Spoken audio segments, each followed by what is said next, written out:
കേരളത്തിൽ എവിടെയിട്ടാലും ജയിക്കുന്ന ഒരു നേതാവുണ്ടെങ്കിൽ അത് ഷാഫിയാണ്. അതേസമയം കേരളത്തിൽ എവിടെയിട്ടാലും തോൽക്കുന്ന ഒരു നേതാവുണ്ടെങ്കിൽ അത് പത്മജയുമാണ്.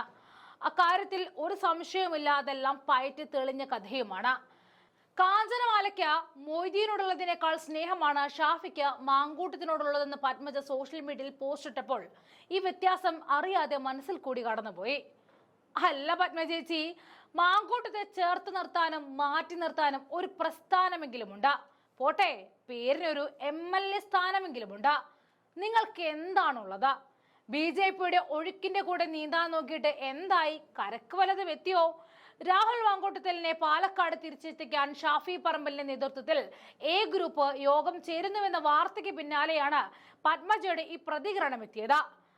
നമുക്കുമുണ്ട് സുഹൃത്തുക്കൾ, പക്ഷെ ഷാഫി രാഹുൽ സൗഹൃദമാണ് ഏറ്റവും വലിയ സൗഹൃദം. കാഞ്ചനയ്ക്ക് മൊയ്തീനോടുള്ളതിനേക്കാൾ അത്രയും വലിയ ആത്മബന്ധമാണല്ലോ ഷാഫിക്ക് മാങ്കൂട്ടത്തിനോടുള്ളതെന്നാണ് പത്മജ ചോദിക്കുന്നത്. ഇത് ബ്ലാക്ക് മെയിലല്ലോ ഒന്നുമല്ലല്ലോ എന്നൊരു കുത്തും കൂടി അവിടെ ചോദിക്കുന്നുണ്ട്. പത്മജയുടെ സുഹൃത്തുക്കൾക്ക് നിങ്ങളുടെ അതേ സ്വഭാവമായിരിക്കും, അവസരം കിട്ടുമ്പോൾ കാല് മാറുന്നത്. അതെല്ലാവരും അങ്ങനെയാണെന്ന് ധരിക്കുന്നത് നിങ്ങളുടെ തെറ്റാണ്. പിന്നെ മാങ്കൂട്ടത്തെ ഷാഫി സംരക്ഷിക്കുന്നത് ട്രോളുന്ന പത്മജ അപ്പുറത്ത് കൃഷ്ണകുമാറിന്റെ വശം കൂടി ഒന്ന് നോക്കേണ്ടത് നല്ലതാണ്. കോൺഗ്രസ് MLA-മാരുടെ അടുത്തേക്ക് ധൈര്യപൂർവ്വം ഒരു സ്ത്രീക്കും പോകാൻ കഴിയില്ല എന്ന് പറഞ്ഞ പത്മജ ഇനി ഇക്കാര്യത്തിൽ എന്ത് മറുപടിയാണ് പറയാൻ പോകുന്നത്? രാഹുലിനെയും കോൺഗ്രസിനെയും താറടിച്ച് കാണിക്കാൻ BJP-യും ഇടതുപക്ഷവും ചേർന്ന് കാട്ടിക്കൂട്ടിയതൊക്കെ അവർക്ക് തന്നെ വിനയായി മാറുന്ന കാഴ്ചയും കാണുകയാണ്. അതേസമയം പത്മജ കോൺഗ്രസ് വിട്ട് BJP-യിലേക്ക് എന്ന വാർത്തയ്ക്ക് ശേഷം പത്മജ BJP-യിൽ ഉണ്ടോ എന്നറിയണമെങ്കിൽ ഒന്ന് സൂക്ഷിച്ചു നോക്കണമായിരുന്നു. വട്ടിയൂർക്കാവ് പത്മജയുടെ തലയിൽ വെച്ചു കൊടുക്കാനാണ് BJP-യുടെ തീരുമാനം വന്നിരിക്കുന്നത്.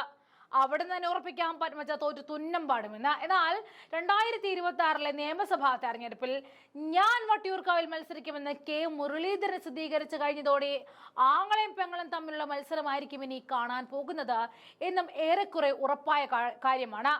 അമിത്ഷായുടെ നിർദ്ദേശപ്രകാരം നിയമസഭാ തെരഞ്ഞെടുപ്പിലെ സ്ഥാനാർത്ഥികളെ പറ്റി BJP-യിലെ പ്രാഥമിക ചർച്ചകൾ ആരംഭിച്ചു എന്നതാണ് കഴിഞ്ഞ ദിവസം നമ്മൾ അറിഞ്ഞത്. K മുരളീധരൻ വട്ടിയൂർക്കാവിൽ മത്സരിച്ചാൽ BJP സ്ഥാനാർത്ഥിയായിട്ട് പത്മജയെ പരിഗണിക്കുമെന്നും അഭ്യൂഹമുണ്ടായിരുന്നു. ഇതടക്കമുള്ള സ്ഥാനാർത്ഥിത്വ സാധ്യതകളെ പറ്റി BJP നേതൃത്വം മൗനം പാലിക്കുകയുമാണ്. അതേസമയം വട്ടിയൂർക്കാവിൽ മത്സരത്തിന് ഇറങ്ങാനുള്ള സാധ്യതയെപ്പറ്റി K മുരളീധരനും പത്മജ വേണുഗോപാലും പ്രതികരിച്ചു കഴിഞ്ഞു. BJP പത്മജയ്ക്ക് ഇട്ടുകൊടുത്ത ഒരു ഉഗ്രൻ പണി എന്ന് തന്നെ വേണം ഇതിനെ പറയാൻ.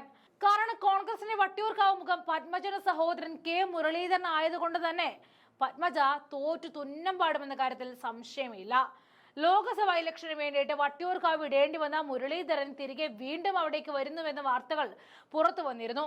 നിയമസഭാ മന്ദിരം ഇരിക്കുന്ന ഈ മണ്ഡലത്തിൽ അടപടലം തോൽക്കാനുള്ള വരവാണ് പത്മജ.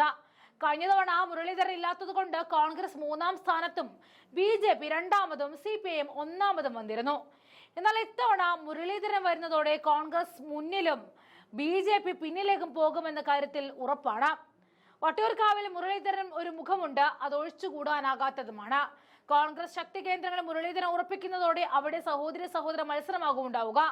നിയമസഭാ ഇലക്ഷന് വേണ്ടി വട്ടിയൂർക്കാവ് മണ്ഡലം ഏറെ ശ്രദ്ധ നേടുമെന്ന കാര്യത്തിൽ തർക്കമേയില്ല.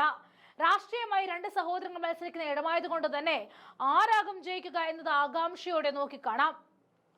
പാരമ്പര്യമായിട്ടുള്ള കോൺഗ്രസ് വോട്ടുകൾ പത്മജയ്ക്കൊപ്പമോ അതോ മുരളീധരനൊപ്പമോ എന്നതാകും ഇനി കൂടുതൽ നോക്കിക്കാണുക. പത്മജയെ വട്ടിയൂർക്കാവിൽ നിർത്തിയാൽ വോട്ട് കച്ചവടം നടത്തുമോ എന്നതും ഇനി സംശയമാണ്.